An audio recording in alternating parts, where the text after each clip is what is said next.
ఓం మహాగణాధిపతయే నమః. ఓం గురుభ్యో నమః. ఓం శ్రీమాత్రే నమః. మనం ఈరోజు జూలై మాసంలో గ్రహస్థితి ఏ విధంగా ఉంది, దాని మూలంగా ఎవరెవరికి ఎటువంటి ఫలితాలు జరగనున్నాయి అనేటువంటి విషయం చెప్తుంది. నేనైనప్పటికీ కూడా చెప్పిస్తుంది సాక్షాత్ లలితామ్మవారిగా భావిస్తూ ముందుగా అసలు గోచారం ఎలా ఉంది అని చూసుకున్నట్లయితే, మీనరాశిలో శని, వృషభంలో స్వక్షేత్రంలో శుక్రుడు, మిథునంలో గురువు యొక్క సంచారం జరుగుతుంది. ఆ యొక్క శుక్రుడు 26వ తేదీ వరకు అక్కడ ఉంటాడు. 27వ తేదీ నుంచి గురువుతో శుక్రుడు కలుస్తాడు. అదేవిధంగా మనకి కర్కాటకంలో బుధుడు ఉన్నాడు. మరియు అదేవిధంగా సింహరాశిలో కుజుడు కేతువు యొక్క సంచారం జరుగుతుంది.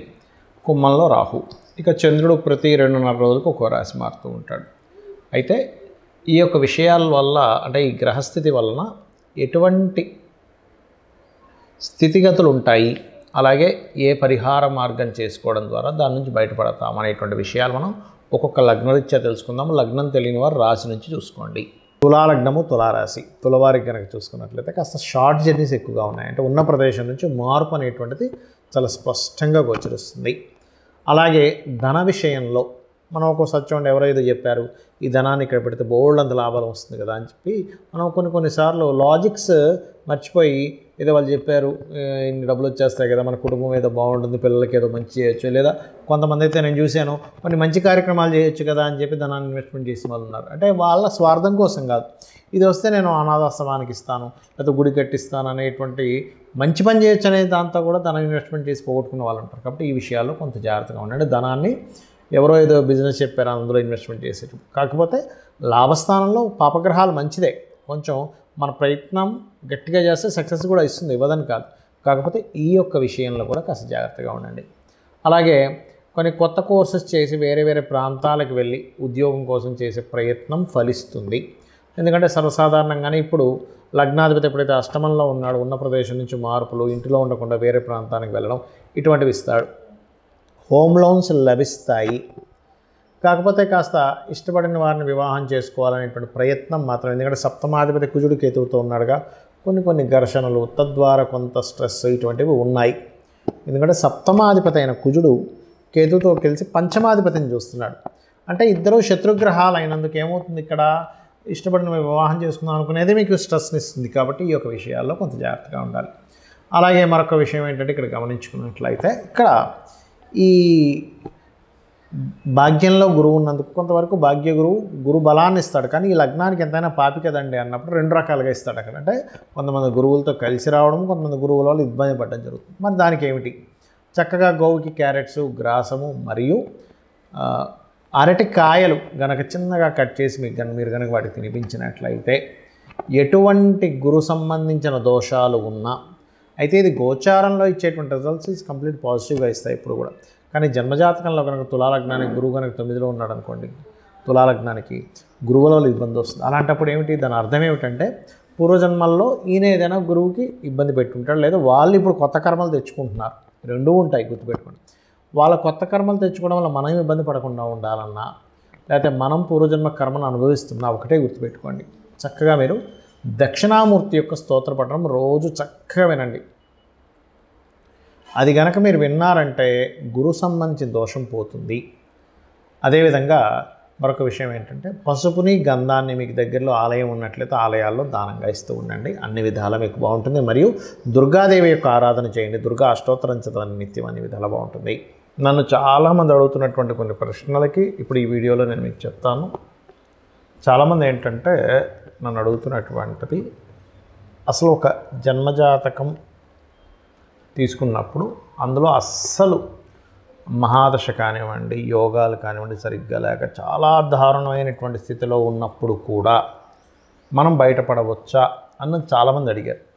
నేను ఒకటే గుర్తుపెట్టుకోండి, మొట్టమొదటిగా మనం అర్థం చేసుకోవాల్సింది ఏంటంటే, గ్రహాలు మిమ్మల్ని దారుణమైన స్థితిలోకి తీసుకెళ్ళట్లే. మీ యొక్క పూర్వజన్మ కర్మే మిమ్మల్ని ఈ దారుణమైన స్థితిలోకి తీసుకొచ్చింది. అది బ్యాడ్ కర్మ అయితేనేమో ఒక రకంగా ఫైనాన్షియల్గా, హెల్త్ పరంగా, అపకీర్తి పరంగా అన్ని విధాలా ఇబ్బంది పడతాం. గుడ్ కర్మ ఉంటే అదే పరంగా మనిషి ఒక స్టేజ్కి వెళ్తాడు. అయితే మనం ఇక్కడ అర్థం చేసుకోవాల్సింది ఏంటంటే, కర్మ మనల్ని ఆ స్టేజ్కి తీసుకెళ్తుంది. కానీ ఆ కర్మ ప్రదాత అయినటువంటి ఆ యొక్క అమ్మవారు కానివ్వండి, స్వామివారు కానివ్వండి, పరమేశ్వరుడు అనుకోండి, మీరు పూజించేటువంటి ఏ దేవతా స్వరూపం అయినా కానీ, అది విష్ణువు, శివుడు, రుద్రుడు ఎవరైనా కానీ, వాళ్ళ చేతిలో వాళ్ళ యొక్క కనుసైకల్లో ఈ విశ్వం మొత్తం తిరుగుతూ ఉంటుంది, గుర్తుపెట్టుకోండి.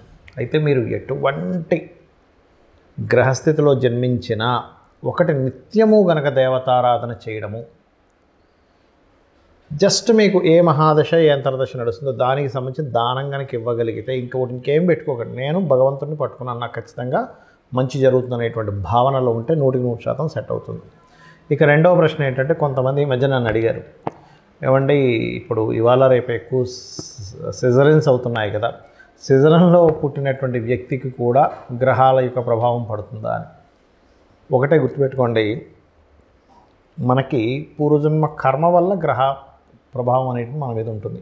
ఇప్పుడు సిజరన్లో పుట్టినంత మాత్రం ఆ వ్యక్తికి జ్వరం లేకుండా లేదు, ఆ వ్యక్తికి అంటే సి సెక్షన్ చేసి బయటికి తీస్తారు న్యాచురల్గా కాకుండా, అదేవిధంగా ఆ వ్యక్తికి ఏ ఇబ్బందులు రాకుండా ఉండట్లేదు. ఎందుకంటే మంచి కర్మ లేదా మనం ఒక బ్యాడ్ కర్మ చేసామా, మంచి కర్మలు చేసుకున్నామా అనేది పూర్వజన్మ దీన్ని బట్టి ఉంటుంది. అయితే ఇక్కడ మరొక క్వశ్చన్ దీనికి అనుసంధానంగా ఏమడుగుతున్నారంటే, ఇప్పుడు మనం పెట్టినటువంటి ఒక ముహూర్తంలో పెట్టుకుంటాం అంటే చాలామంది అడుగుతుంటారు, ఏమండి ఇలాగా న్యాచురల్ డెలివరీ అవ్వదు, సో మీరు ఎవరినైనా పురోహితుల్ని లేకపోతే ఆస్ట్రాలజర్ని కనుక్కొని ఫలానా 1 వీక్లో మీరు ఒక మంచి రోజు చూసుకొని చేసుకోండి, ఫలానా టైం అని చెప్తూ ఉన్నప్పుడు ఆస్ట్రాలజర్ని సర్వసాధారణంగా తల్లిదండ్రులు వాళ్ళు పడ్డ కష్టాలు కాకుండా వాళ్ళ పిల్లలైనా బాగుండాలనేటువంటి ఒక మంచి ఆలోచనతో వస్తారు. తద్వారా ఫలానా రోజు చేసుకోండి బాగుందని చెప్పడం జరుగుతుంది. అయితే ఇక్కడ ఏంటంటే క్వశ్చన్ ఏంటంటే, చాలామంది మరి అలాగ మనం ముహూర్తం పెట్టినప్పుడు ఆ వ్యక్తికి అన్ని కర్మలు పోతాయా ఒక మంచి ముహూర్తంలో పుట్టినప్పుడు అంటే, ఒకటే చెప్తాను నేను మీకు, మనం పెట్టడం కాదు అసలు అక్కడ ముహూర్తం. ఆ జీవుడు అక్కడ పుట్టాలని రాసి పెట్టుంటే ఈ యొక్క ఆస్ట్రాలజర్కి కావచ్చు లేదా పంతులు గారికి ఎవరికైనా మన టెంపుల్స్లో ఉండే పురోహితులు ఎవరైనా ఫలానా రోజు చేసుకోండి అని చెప్పినప్పుడు వాళ్ళ ఆ జాతకుడు మంచి పుణ్యకర్మలు చేసుకుని ఉంటే ఖచ్చితంగా ఆ టైంకి పుట్టేస్తాడు వీళ్ళు పెట్టిన ముహూర్తానికి. లేదనుకోండి, నేను చాలా కేసెస్ చూసింది ఏంటంటే, మంచి ముహూర్తం పెట్టినా కూడా జీవుడికి ఆ టైంలో పుట్టే యోగం లేదు. అంటే ఆ జీవుడు పలానా కర్మలు అనుభవించడానికి ఒక పర్పస్ కోసం పుడతారు. ప్రతి ఒక్కరు కూడా ఖచ్చితమైన ఒక పర్పస్ ఉంటుంది. ప్రతి జీవి ఒక పర్పస్ కోసం పుడుతుంది. ఆ పర్పస్ కోసం పుట్టేటప్పుడు ఏ సమయంలో పుట్టాలో ముందే డిసైడ్ అయి ఉంటుంది. మనము పలానా ఉదాహరణకి ఇప్పుడు ఇది జూన్ మాసం నడుస్తుంది అనుకుందాం, జూలై 10వ తేదీయో పెట్టాం, కానీ వాళ్ళు జూలై 9వ తేదీ తల్లికి కాస్త పెయిన్స్ స్టార్ట్ అయిపోయి ఇమీడియట్లీ హాస్పిటల్లో తీసుకెళ్ళి జాయిన్ చేసేసి డెలివరీ చేసేస్తారు, ఆపరేషన్ చేసేస్తారు. ఎందుకంటే పెయిన్స్తో ఉన్నప్పుడు 10వ తేదీ దాకా ఆఖరిగా 9వ తేదీ వస్తాయి. ఆ రకంగా జరుగుతుంది, గుర్తుపెట్టుకోండి. కానీ సర్జరీ చేసినప్పుడు పుట్టిన అంటే సి సెక్షన్లో పుట్టిన న్యాచురల్గా డెలివరీ అయినా ముందే ఫిక్స్డ్. కాకపోతే ఏంటంటే కొంచెం వీళ్ళు చేసుకున్న పుణ్యం ఉంటుంది, తల్లిదండ్రులు చేసుకున్న పుణ్యకర్మలు ఏవైనా ఉంటాయి, అవి కొంతవరకు వీళ్ళని సరైన సమయంలో పుట్టేలాగా కూడా తోడ్పడుతుంది.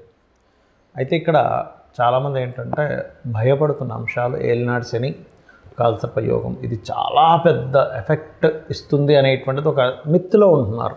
ఒకటి గుర్తుపెట్టుకోండి, నేను చాలా వీడియోలు చెప్పాను, మళ్ళీ చెప్తున్నా, 180 మంది ప్రెసిడెంట్ల జాతకాలు నెట్లో నేను సెర్చ్ చేసి చూశాను. అందులో 90% ఆఫ్ ఈ యొక్క ప్రెసిడెంట్లకి కాలసర్ప యోగం ఉంది.